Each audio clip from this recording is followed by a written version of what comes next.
اعوذ باللہ من الشیطان الرجیم، بسم اللہ الرحمن الرحیم۔ میری ہمیشہ سے کوشش یہ رہی ہے کہ میں کراچی کے بنیادی مسائل اور مہاجروں کو درپیش مصائب و مشکلات پر اپنے ویلاگ کو فوکس رکھوں۔ جس طرح پاکستان کی معیشت کا انحصار کراچی پر ہے، ایسے ہی کراچی کی سیاست سے پاکستان کی سیاست جڑی ہوئی ہے، اور کیونکہ پچھلے 40 سال سے کراچی کی سیاست میں ایم کیو ایم اور الطاف حسین ہمیشہ سے توجہ کا مرکز رہے، چاہے تعریف کی صورت میں ہو یا پھر تنقید کی صورت میں، وہ ہمیشہ سے پاکستان اور خصوصاً سندھ کے شہری علاقوں کی سیاست میں انہی رہے ہیں۔ ان کے بدترین ناقدین بھی ان کی سیاسی بصیرت اور تنظیم سازی اور اس پر مضبوط گرفت کے آج بھی قائل ہیں، باوجود اس کے کہ وہ ہزاروں میل دور رہ کر ہی نہیں بلکہ ریاستی پابندیوں اور جبر و استبداد کے باوجود آج بھی کراچی میں ان کی مرضی کے بغیر فیصلے کرنا ناممکن نہ صحیح تو مشکل ترین ضرور ہے، جس کی حالیہ مثال ضمنی الیکشن سے لے کر بلدیاتی الیکشن تک میں ان کے بائیکاٹ پر ہونے والا اثر ہے، جسے دنیا بھر کے میڈیا نے نمایاں طور پر رپورٹ کیا۔ ایسے میں ان کے مضبوط کاندھوں پر سوار ہو کر اپنے پستہ قد کو بڑھانے والے احسان فراموشوں کے بلند و بانگ دعووں کا جواب دینا ضروری اس لیے بھی ہو جاتا ہے کہ جو اپنی کامیابی کو خود اپنے منہ سے چار چاند لگا کر پورے شہر سے اکٹھے کیے جانے والے زور زبردستی کے لوگوں کو دکھا کر اورنگی ٹاؤن میں ہی کھڑے ہو کر اورنگی ٹاؤن والوں سے جھوٹ بولیں تو انہیں آئینہ دکھانا لازمی ہوتا ہے۔ حالانکہ اب کراچی کی سیاست میں ان کا کردار فقط مہمان اداکار سے زیادہ کا نہیں رہا ہے، لیکن پھر بھی انہیں یہ بتانا ضروری ہے کہ کوئی بھی کمزور یا بزدل شخص اپنے طاقتور سے جب لڑ نہیں سکتا یا اس کا مقابلہ نہیں کر سکتا تو بار بار اسے مخاطب کر کے صرف چیختا اور چلاتا رہتا ہے، جیسا کہ اورنگی ٹاؤن کے جلسے میں اپنے محسن کی احسان فراموشیوں کو بلا کر اپنی ناکامیوں پر آنسو بہاتے ہوئے بار بار باہر بیٹھے شخص کو یعنی الطاف حسین صاحب کو مخاطب کرنا ہی اپنی سیاسی ناکامی اور احساس محرومی کو ظاہر کر رہا تھا۔ اس جلسے اور دیگر جلسوں اور پریس کانفرنسوں میں اپنے محسن کے خلاف تضحیک آمیز رویہ اور ان کی کردار کشی کو دیکھ کر نہ جانے کیوں مجھے نانا پاٹیکر کا وہ مشہور ڈائلاگ یاد آ جاتا ہے کہ جس میں وہ کہتا ہے کہ سالہ ایک مچھر انسان کو ہجڑا بنا دیتا ہے۔ ان تمام پستہ قد خود ساختہ رہنماؤں کی باڈی لینگویج دیکھ کر تو یہی لگتا ہے کہ ہزاروں میل دور بیٹھ کر صرف ایک شخص نے ان سب کو نانا پاٹیکر کے ڈائلاگ کی عملی تصویر بنا دیا ہے۔ ملیر کی بدترین ناکامی سے سبق نہ سیکھنے والوں نے وہی کیا جو 1971 میں ہتھیار ڈالنے والوں نے کیا تھا۔ اورنگی ٹاؤن میں ہزاروں تھے یا لاکھوں، بحث یہ نہیں ہے، مسئلہ یہ ہے کہ ملیر یا اورنگی ٹاؤن یا دیگر باقی ہونے والے جلسوں میں بن بلائے مہمانوں کو دکھا کر یا بلا کر کرسیاں نہیں بھری جا سکتی، دل جیتنا تو دور کی بات ہے۔ اور میں یہ بات بار بار کہتا ہوں کہ کراچی کے ڈی این اے میں وفا کوٹ کوٹ کر بھری ہوئی ہے، یہ یا تو ساتھ ہوتا ہے یا خلاف ہوتا ہے، منافقت اس کی گھٹی میں شامل نہیں ہے۔ لہٰذا اس شہر کو بیوقوف بنانے سے کہیں بہتر ہے کہ اپنے اسکرپٹ کے مطابق اپنا پارٹ پلے کیجئے اور ڈرامے کے اختتام پر اپنے اپنے حصے کا معاوضہ لے کر رخت سفر باندھیے، کیونکہ یہاں یہ دال گلنے والی نہیں ہے۔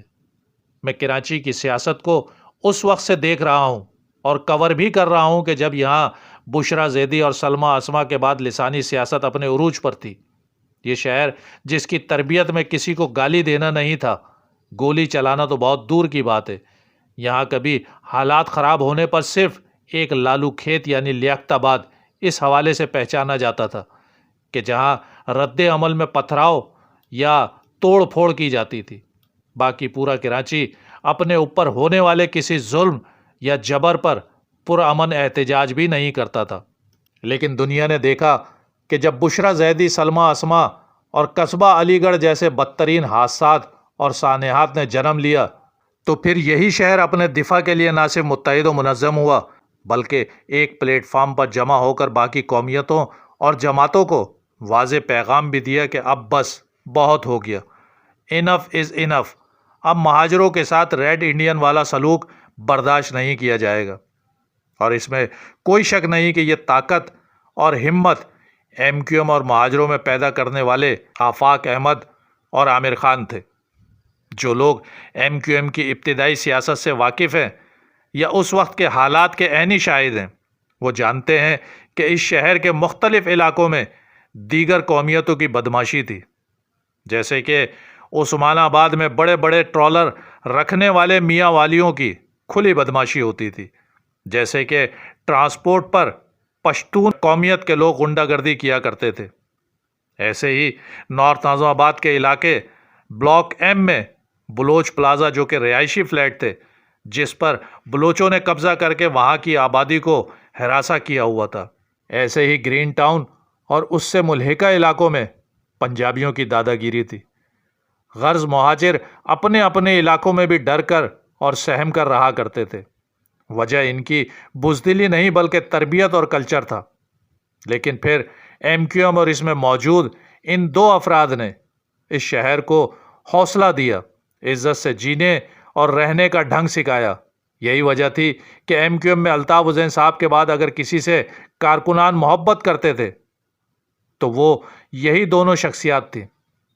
لیکن جب ان دونوں نے 1992 میں کراچی آپریشن کے ذریعے اس شہر پر دھاوا بولا، مہاجر قوم اور الطاف حسین کے ساتھ دغا کی، تو ایم کیو ایم کے کارکنان نے ہی نہیں، پوری مہاجر قوم نے انہیں مسترد کر دیا۔ اور وہ دن ہے اور آج کا دن ہے کہ یہ دوبارہ اپنی ساکھ مہاجر عوام میں بحال نہیں کرا سکے۔ مطلب جب یہ دو شخصیات کے جن کے بارے میں خود الطاف حسین صاحب اپنا دایاں اور بایاں بازو کہا کرتے تھے، وہ الگ ہونے کے بعد اپنی سیاسی حیثیت برقرار نہ رکھ سکے، تو پھر آج کے ان پستہ قد کے لوگوں کو تو یہ زیب ہی نہیں دیتا کہ وہ اتنے بڑے بڑے دعوے کریں۔ میں اب آپ کو ان پستہ قد کے لوگوں میں آپسی تقسیم کے حوالے سے کچھ حقائق سامنے رکھتا ہوں۔ زیادہ پیچھے نہیں جاتے، صرف اورنگی جلسے تک ہی خود کو محدود رکھتے ہیں۔ آپ اورنگی جلسے میں بن بلائی غیر مقامی مہمانوں کی اکثریت کو بغور دیکھیں تو آپ کو ایک تو ایم کیو ایم پاکستان اور دوسری پی ایس پی دونوں میں واضح تقسیم نظر آئے گی، کیونکہ زبردستی کی شادی نے دونوں کے درمیان اپنی اپنی سیاسی حیثیت کو اونچا دکھانے اور خود کو اسٹیبلشمنٹ کے زیادہ قریب بتانے کی بحث میں اس قدر الجھا کر رکھ دیا ہے کہ دونوں کا نکاح پڑھوانے والے باوردی قاضی بھی روز روز کی بحث و تکرار سے پریشان ہو کر سمجھانے سے زیادہ اب سکھانے پر آمادہ دکھائی دیتے ہیں۔ اب ذرا جلسے پر نظر ڈالیے۔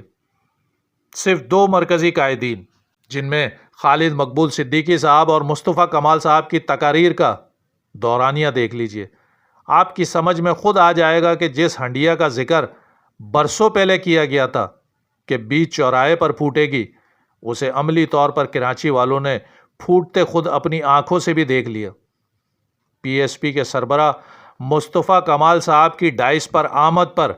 جس طرح شرکا نے ایکٹ کیا اور جس طرح مصطفیٰ کمال صاحب نے پورے 32 منٹ تک ان کا لہو گرمایا،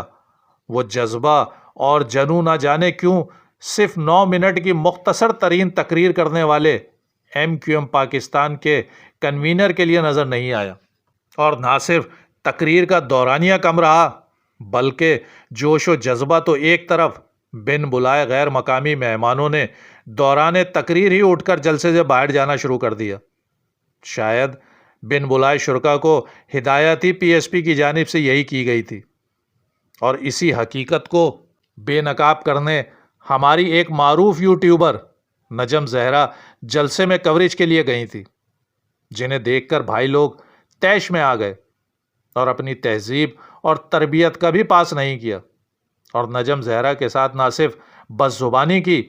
بلکہ بدسلوکی کے ساتھ انہیں ہراساں بھی کیا گیا۔ اگر جلسہ واقعی قابل دید تھا اور لوگوں کا سمندر تھا تو کرنے دیتے کوریج،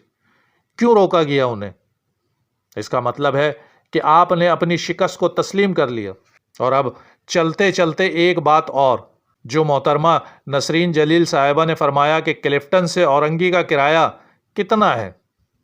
یہ بات کر کے محترمہ نے کراچی کی غریب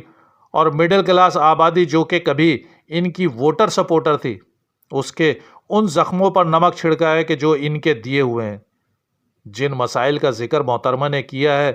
یہ وہی مسائل ہیں کہ جس کے لیے اورنگی سمیت پورے کراچی کی عوام نے آپ جیسے پستہ قد کے لوگوں کو 1988 سے بار بار اسمبلیوں میں بھیجا،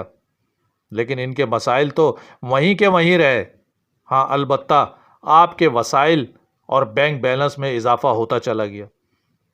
60 اور 80 گز کے مکانوں سے ڈیفنس اور کلفٹن کے ہزار گز کے بنگلوں تک کا سفر طے کرنے میں کئی مہاجر نوجوانوں کے لاشوں پر سے گزر کر جانا پڑا آپ لوگوں کو۔ اور یہ کسی ایک یا دو کی کہانی نہیں، پوری کتاب لکھی جا چکی ہے۔ شاید مورخ کو لکھنے کے لیے بھی کئی ایڈیشن شائع کرنے پڑیں گے۔ گزشتہ دنوں آپ ہی کی صف میں کھڑے ایک اور باصلاحیت رہبر و رہنما جناب خواجہ اظہار الحسن صاحب کی اپنے 1000 گز کے بنگلے میں کتے کو نہلاتے ہوئے ویڈیو وائرل ہوئی، جسے دیکھ کر شہیدوں کے لواحقین نے صرف یہی کہا کہ کاش ہمارے پیاروں کے لہو کا سودا اتنے سستے داموں نہ کیا ہوتا۔ آپ جیسے باصلاحیت لوگوں نے ہمارے پیاروں کی جانیں ہی نہیں لیں، ہمارے اعتبار اور ارمانوں کا خون کیا ہے، ہمارے جذبات کو ٹھیس پہنچائی۔